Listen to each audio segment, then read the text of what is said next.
Welcome back to the show, everybody. Talking about the Juan Soto situation, which obviously could be resolved at any point, tomorrow, Monday, whatever the case may be. But a guy who's in the know, I always check him out because I know he knows what he's talking about. He's not going for clickbait. He already has a job. So he reports what he knows. And that's my good friend and Yes Network colleague, Jack Curry. And he joins us now. Jack, how you doing?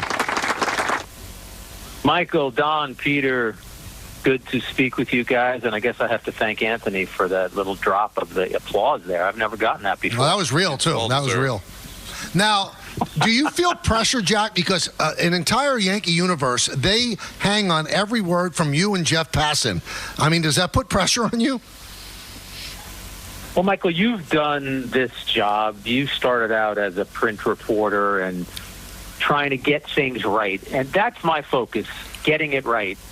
Do you want to be first? Do you want to have that adrenaline rush that you had the news first? Of course you do. We're all competitive. This is a competitive business. But my goal is to be right. And I was just talking to Anthony before I got on the air with you guys, and that's what I pursue. When I know something, I'll report it. But I'm much more interested in being right than I am in being first. Now, one of the stories that's out there today is that Mark Feinsand, a guy that we know and a respected journalist, has written that the Yankees have been told that they will get last lick, so to speak, on the bidding for Soto. Have you confirmed that at all? I have not. I find that to be a very interesting wrinkle, potentially, that Mark is reporting on. I heard the first hour of your show and all the different angles and the ways that you guys discussed it. Obviously, that would seemingly be good news for the Yankees. But if you were one of the other teams in the midst of this, you would say, well, hold on, wait a second. How does that impact our pursuit? Because we were ready to give this number or that number. So I find it to be a potentially interesting wrinkle. But I think what we're looking at here, 4 teams very heavily involved. I know the Dodgers are mentioned, but I think they're more on the outskirts. I think he's getting a 14 or 15-year deal, and I think he's going to exceed what Ohtani counts per season, and the Players Association counts that at about $43 million a year. So do the math. I know there are other reporters who have speculated, well, it might be this exact number. Again, I like to be right more than I like to speculate, but I would almost guarantee you it's going to be 14 or 15 years, and it's going to be above that Ohtani number. How high above it per year?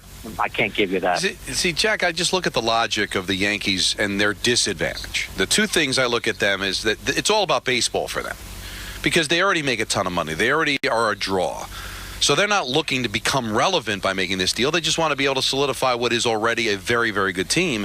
And even though Hal Steinbrenner's not mom and pop, he's not sitting on $20 billion from a hedge fund he can dip into like Steve Cohen can, or the Rogers money that Toronto can get into. So from a baseball standpoint, if that's all it's about for the Yankees, wouldn't their number be lower logically than where the Mets, Red Sox, and Blue Jays might be willing to go because of all the other things that signing would bring to the table for them? I see your point, Don, but I also think that the Yankees are honest with themselves about what the market is bearing. I heard Michael say earlier that no one in their right mind would want to sign someone to a 15-year deal. But this is the perfect storm of players and situations. He's 26 years old. I'm not sure I've ever seen a better hitter, and I've covered baseball for 30 years. And by that, I mean a guy who was so patient, so disciplined, who knows the strike zone so well. I don't remember a guy who dictates at-bats the way that Juan Soto does. So you're bringing in a lot of the financial stuff, which, of course, this is all about. You said it's all about baseball. If it's all about baseball, you want Judge and Soto in the lineup again for however many years this would end up being, because they make you special every day. You're going to fill in with other players around them, and you need contributions from those players, Stanton and Chisholm and Volpe and Wells. But Judge and Soto make you special every day. Do you think that, I mean, again, it's just a guesstimate because we don't know what's going on behind closed doors. Do you think it will hit $50 million a year? Because I always thought it was definitely going to be over 46, which is the present day value of what Ohtani makes per year. Do you think it will hit 50? It could. Again, I can't say with certainty. I know in talking to people, industry executives this week, one person definitely said it's over the Ohtani number, and he meant the average annual value, which the Players Association says is $43 million for Ohtani. So, Michael, does that mean it's $2 million over that, $4 million over that, $5 million over that? I guess we wait and see where the numbers Wait, go. the Ohtani contract, according to the association, is 43, not 46? 46 is the luxury tax hit. Oh, okay. The Players Association sees it at 43 and something, 43 and change. So where does it go? I was told by someone in the know today that it is winding down. You mentioned that earlier. I think a lot of people in baseball, we know who Scott Boras is as an agent and why he is so adept at his job. You want to be able to do this at the winter meetings. You want to be able to announce this when there are hundreds of media types in Dallas, when every team is represented. You've got the biggest prize of the off-season market. Of course you want to be able to present it in Dallas. So I would be shocked if this isn't resolved before the winter meetings end next week. Tom, with Jack Curry of the Yes Network, and I do want to tell everybody that Jack and Meredith Marakovitz and Bob Lorenz will be at the winter meetings for the Yes Network, so we'll have constant updates from them throughout next week. Michael, can I ask a question to the three of you? Sure. I know Jack's a guest, but Jack, you're a friend. You're a friend of the show, for God's sake. In your opinion, I'll start with you, though, Jack. The lengths of these contracts generally, you think, just from a fan standpoint, we always talk about what's good for baseball. Are these like gigantic 15-year deals a good thing, you think, from a fan standpoint for the game of baseball? Well, if you look at the history of long-term contracts, you will have a hard time finding many that people would say, wow, that was really successful. And I don't have to go down the list of them, but look at some of the ones of recent history, and they don't always end up favoring the team having the level of success that the player had that got him that contract. But the player has reached a certain point that there are teams willing to give them that contract. So they've earned that right to free agency. They've earned that right to put themselves out there. Is it good or bad for baseball, Peter? It's a tough question to answer. I will say this. I disagree with your previous caller, and with all due respect, he was a 79-year-old man. I do not want to be disrespectful, but whoever signs Juan Soto, they're getting more than 5 years from Juan Soto. Juan Soto is going to be a really good player for a large portion of this contract. Will it be all 14 or all 15 years? We'll see, but I think it's the situation, and it's what the market is bearing. I think, Peter, that it's bad for fans only when the contract goes wrong. Like, the fans were the ones screaming on this show, you got to give DJ LeMahieu whatever he wants. He was non-existent last year. They still have 2 years left at $15 a year. That's when it becomes bad for fans. So fans could scream that you got to give. I've heard so many people with the Yankee universe give him a blank check. Okay, you give him a blank check. So when he's 37 years old, and like Albert Pujols in the last couple of years of his deal, last 5 years of his deal, he was non-existent until he got back to St. Louis. It's a bad deal for the fans then, but it's a good deal when you have him and he's playing well until he's 35 years old. I guess my thing that I was sort of thinking about, guys, is just like, is it exciting as a fan to potentially have players locked up for such a long time? Like, it's such, even though we love having forever players, Don, it's like weird to think like, oh yeah, Soto will be there till he's 40 years old. It's just honestly, odd. Jack, see if you agree with me. I think right now all Yankee fans or any fans of any team care about is 2025. Yeah, they're not worried about the other 14 years. They're worried about winning now, and they'll complain about it when it ages poorly, Peter. But if they win a couple of championships early on, then they'll be cool with it. I think Don's right, Peter. And I look at the contract that 13-year deal Bryce Harper signed with the Phillies. Guy's beloved in Philadelphia right now. Well, will that be the case 8 years from now? I don't know, but he's taken them to some high levels. They haven't won a World Series yet, but I think it's it sounds like a cliche, but I think it's the cost of doing business in the baseball world right now. Were you shocked at the money that Severino got?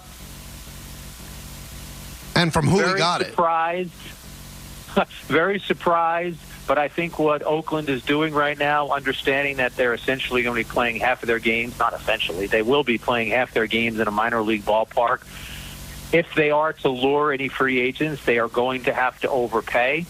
I think Severino, who, and I heard you describe him, Michael, and I would agree with you, loved covering him, thought he was a competitive guy and a very liked guy in his own clubhouse. I think if you look at where he is in his career, he sees the 22.3 million average annual value as he's nearing his 31st birthday. I think he takes that deal and sees where it goes. But yes, a short answer to your question, I was surprised he got 3 and 6. You know what? I was also surprised, Jack. I read that in his career, at the end of this contract, he would have banked $130 million. So he's done pretty well for himself. I think that he always thought that big number was going to come with the Yankees. Obviously, the struggles at the end. I mean, he had a 6.5 ERAs last year with the Yankees. So good for him that he's taking that. He took that one bounce back year, threw almost 200 innings for the Mets last year, and got himself a really nice deal. Do you believe that, I reported yesterday about Max Fried, and then Mike Puma in the Post also said that they've had a Zoom meeting with Corbin Burns. Are those Plan Bs, Jack, or would those be people that the Yankees could bring in even if they sign Soto? So I've asked that question, and the answer that I've gotten is it's a wait-and-see thing, Michael, because I heard you break down the numbers earlier of where the Yankees were with their payroll last year, the money that they have coming off this year. And wherever you go with Soto, there would seemingly be some leeway to do more after that as well. I do know that internally they have talked about Burns and Fried, and there are some people in that room who would prefer Fried. There are some people in that room who would prefer Burns. I threw these two names out on our Hot Stove show on Monday. Two other names that interest them are Willie Adames, and if they were able to make a acquisition trade-wise, Cody Bellinger. But again, this is all after we see what resolves with Juan Soto, because he's the priority. He's the number one pursuit. And I know from talking to people in the Yankee world that they're comfortable with what they've presented to Soto. They're comfortable with the way this has moved forward. And no one is jumping out on top of a mountaintop right now and saying, yes, they are the team that is going to sign this player. But I think the Yankees have felt comfortable with the exchanges they have had with Soto and his representation. Jack, you mentioned what the market will bear. With a CBA expiring at the end of next year, do you see there being an issue? Do you see there being possibly a work stoppage? Enough teams maybe seeing what's going down with these big contracts and wanting to see a salary cap and willing to go to the mat for it? Can I be more of a fan than a reporter here, Don, and say, let's hope not. Of course. Please, can we not have that happen? Before working at Yes, I was a reporter for the New York Times, and I had to cover some of the work stoppages, and it's painful. No one wants it. No one wants to see that happen. I would hope that both sides would understand that and would make sure that would never happen. I'm not naive enough to think that something can't go awry, but I would really hope that both sides would figure out a way to make sure that baseball remains vibrant and with us, and that we don't have to talk about that. Now, I know that there's no way that you know for sure, but you've talked to a lot of people. I know you. I know how hard you work at this. What's your percentage on the Yankees retaining Soto? Well, Michael, you had me at 60-40 the other day. You said that you quoted me at 60-40. I go back to just no one knows what's going to happen other than Soto and his family and Boris. So even if you feel great about the conversation you had and then you hang up the phone or the Zoom meeting ends, you don't know what your competitors are doing. You don't know what the Mets or the Red Sox or the Blue Jays are doing. I've always just had a gut feeling that he was tilting toward the Yankees. Mm-hmm. And as long as the Yankees were in play financially and were competitive with the other teams with their offer, which I believe they are, that there's a very good chance that he would be a Yankee in 2025. Does that mean I'm predicting it? Does that mean I'm going to be right? Some of this is gut instinct. Some of this is reporting. But I still think that could happen. There's so many reports, though, that the Red Sox are really in on. Do you believe that the Red Sox are really in on this, or are they willing to swim at that deep end of the pool? I think the Red Sox have had productive conversations with him, just as the Yankees and the Mets and the Blue Jays have. I think the Red Sox fan base has been frustrated recently, much like with the Blue Jays. There have been some players that they have missed out on. I think the Red Sox have their own pedigree as an organization, so of course they want to be able to say, sure, we can play at that level. I mean, if you look at Soto's Dominican background, I mean, the Red Sox had Pedro, they had Big Papi. Soto surely grew up watching those players and thinking that one day he could be just like them, and he has proven that. So, sure, I think they absolutely have been a strong player in this.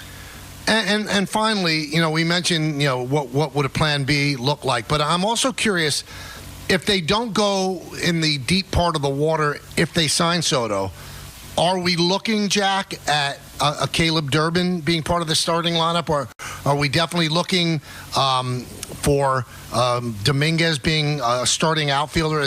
Do you think that they'll try to keep the payroll down by having young players in different positions? I think one of the things the Yankees have talked about internally is just that if you're giving X to Soto, a way to absorb some of that is that you're going to have some less expensive players at other positions. I think with or without Soto, Dominguez deserves a chance at the major league level. So that to me would be a no-brainer. Durbin is an interesting name, Michael, because you keep hearing about him internally. And, I mean, the Yankees, Boone and Cashman, have talked about what they like about him as a young player. And is he somebody who could jump right in there in 2025? I had one Yankee person say to me, worst case scenario, he's the 26th man on the roster. Best case scenario, he's a starting infielder for them. So I definitely think that what you're saying could come to fruition. But all these pieces of the puzzle don't get put into place until we see what happens with Soto.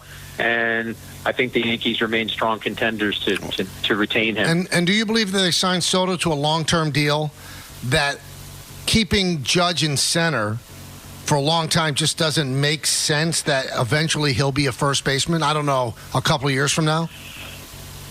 Yeah, he's such a great athlete that not that there haven't been great athletes to play first base. I think of probably one of your favorite players of all time, Michael, Don Mattingly, was a tremendous athlete. I love the idea of Judge in the outfield because of that athleticism, but I do think you bring up a great point. You're talking about a guy who's 6'7", 282, and the wear and tear on your body, and you are going to cover more ground when you play center field. And there aren't going to be many DH days for him, though the Yankees will find some because you have Stanton there. So I do think that what you suggested could be an option at some point. Thoughts on the golden at bat? Don, I don't know how many texts or emails or voicemails you got from friends, but oh my goodness, did that strike a chord? It sure did. It didn't infuriate me as much as it infuriated a lot of other people, including ex-players who I saw on social media saying, I will never watch another baseball game. Because I'm pretty sure, I want to give credit, I'm pretty sure Tom Verducci at one point in Sports Illustrated did an article, I don't know, within the last 5 years, where he talked about ways to improve baseball or liven it up. And that idea of being able to have one guy hit late in the game or something like that, I think it was Tom who wrote that. So I would be against it. I don't like the idea of, say, Judge and Ohtani getting an extra 150 at-bats, because they would. You'd make sure that they were always going to get a ninth inning at-bat or an eighth inning at-bat. And what happens if one of them hits 85 home runs? What are you doing to your records? Your records are sacred. What are you doing? Some guy's going to have 780 at-bats. So I don't envision it happening. but I was not as apoplectic about it as some others were. Well, you said it so much better than I did, Jack, because, listen, I was, defending Manfred. He has a right to throw things out there as a commissioner. And I said I wouldn't like it, but it just doesn't drive me crazy. And now I'm the worst human being who ever lived on social media. Yeah, but that's also because you are the worst human being who ever lived. But that could be so. Yeah. But don't you guys agree, like, when you think about it in context, and I'm not saying it's not a big deal. Like, it would certainly be a big deal. And Jack, I'll tell you, I like it. I think it would be really fun. It's the kind of thing that will I feel like they need it in the playoffs? Not as much. But would it spice up the regular season quite a bit when it can get a little boring? Yeah, I think it might be cool. But, guys, fundamentally, you realize how much bigger the three-point line was to basketball than this would be? There was only one shot previously. They added an entirely different value to a shot that had never existed. And, Michael, we talked about it recently. Yes, the game has suffered some recently, but frankly, that's more because of analytics than the existence of the three-point line. And this would be a big deal, but it wouldn't be a game-changing deal to the level of the three-point line in basketball. I don't know. It's a good question. It can't be. It wouldn't be used enough. The three-point line literally, Don, it changes every possession of the game. Well, in closing, Jack, Ruben Sierra, who's become very active on X. Big fan of the show. He is. And Talking Yanks just said that you said on the show that Juan Soto expected a 14, 15-year deal exceeds $43 million AAV. And Sierra writes, I think he wants to be a Yankee. Wow, Ruben Sierra. Yep. Ruben Sierra's going to write a sidebar for the Post next, I heard. I'm telling you what, he's actually a big fan of the show. It was shocking, but he thinks he wants to be a Yankee. Then he had a smiling emoji with sunglasses, so I don't know what that means, but it looks cool. Jack, we appreciate it. I know you're probably looking down at your phone constantly, see what's going on. Thanks for coming on with us. Always a pleasure to talk to all three of you guys. Thanks so much. So that's Jack, Bob Lorenz, and Meredith Marakovitz will be going down on Sunday to Dallas. They'll be at the winter meetings. They'll be covering it for Yes, and we'll be checking in with Jack on this show as well. ENN's coming up in just a moment, but first, Peter has something very important to tell you.